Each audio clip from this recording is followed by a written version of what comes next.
Hey everybody, welcome back to the channel. Steven here from Northwest Small Batch Brewing. Time for another brew talk. It is another hot day here in Portland, and I think across the country. I'm filming this during that heat wave. So we'll make this, well, I say I'm gonna make it short, but it's a big topic, so probably not. Big fish, little fish, that's the brew talk. Is your craft beer really craft? So what defines a craft brewery? Now, I'm going to give you the definitions I found. Don't hate me for this. I'm on the same boat as you. Even with these definitions, it still doesn't make sense.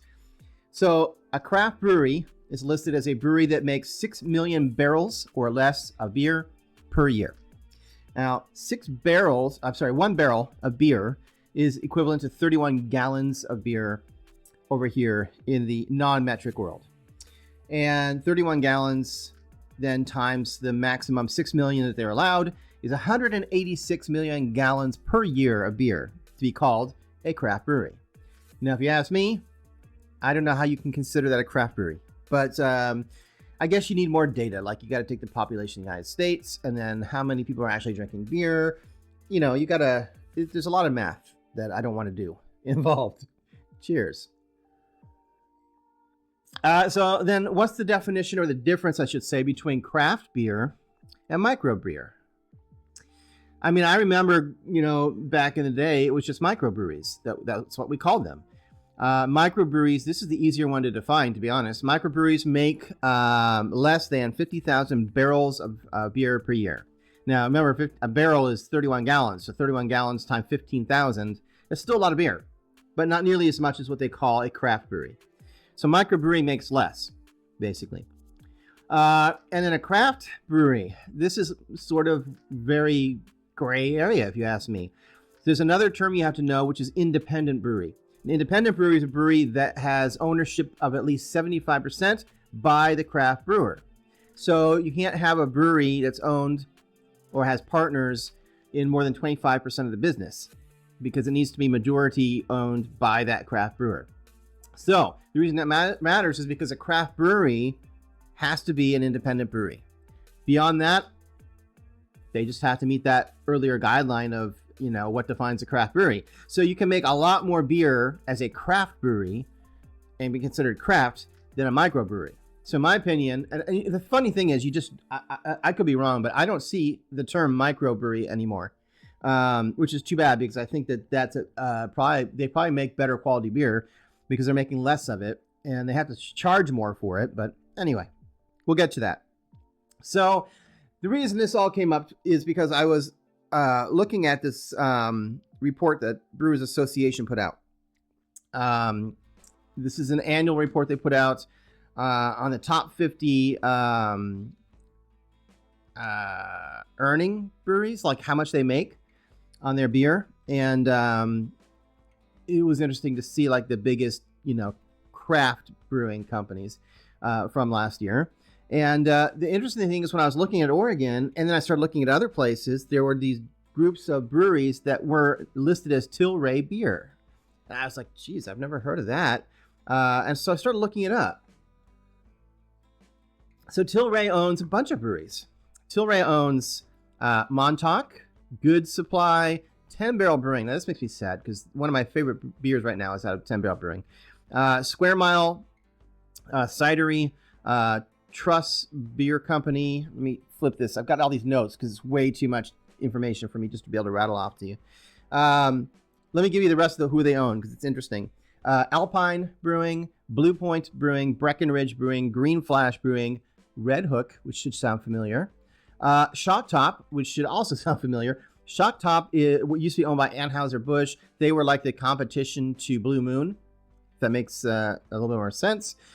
Sweetwater Brewing and Widmer Brothers. Widmer is here in Oregon and was sold to Anheuser-Busch. And then a lot of these breweries were owned by InBev, Anheuser-Busch, and then were sold to this company called Tilray. I'm guessing they just didn't put up enough money and make enough profits to be worth it to InBev to keep them. So who is Tilray? I mean, who's this Tilray group that's buying all these breweries? And is it a good thing or a bad thing for us? Well, Tilray is an American pharmaceutical cannabis company. They are mainly known for working in, let's just be honest, the marijuana industry. They are looking into things like adding THC to non-alcoholic beer. I think they have an agreement with InBev right now where they're trying to do something. They're involved in other things like cancer research, but on paper it looks kind of like they try to like sort of pepper in a couple of good deeds to make their bad deeds look not so bad. They also own Highball energy drinks, which are terrible, by the way. I don't know if you've ever had one, but they're not very good. I'm not a big fan of energy drinks anyway, so I'm not a good judge of it, but that one in particular is especially bad. So this company is huge. They are, as a company, they're around $627 million.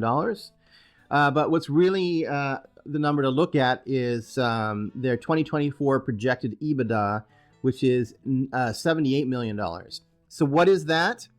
EBITDA is the earnings a company potentially can make before interest, tax, depreciation, basically their projected cash profit. So the projected EBITDA or cash profit for this company in 2024 is $78 million cash in their pocket. Oh, baby. So I guess here's my question. My personal opinion is the bigger the company, the more buying power they have. And they can buy products at huge amounts, right? When these beer companies buy hops, like let's say when Budweiser buys hops for their beer, they're not buying it by the month or by the week. They're buying an entire year at least of hops for their company. And so they get really deep discounts because, of course, the hop companies want that business and they're going to get them at great discount in order to make that huge a sale. And the same goes for the rest of the products, for making the beer. And that allows them to sell the beer at a lower price. And of course, they're going to try to skimp where they can and buy the cheapest product they can get away with at the largest quantity, right? So from my experience, the bigger the company, the more money they make, the more product they produce, the lower the quality. All right. I'm not a huge fan of macro beers. I just don't think the quality is very good. Then if you look at the other side of it, smaller companies, we'll say smaller breweries, right? Microbreweries. They can't buy in that kind of bulk. They're buying their hops. Even if they do buy their hops per year, they're not buying in the same quantity. That's for sure. And they're not getting as deep a discount.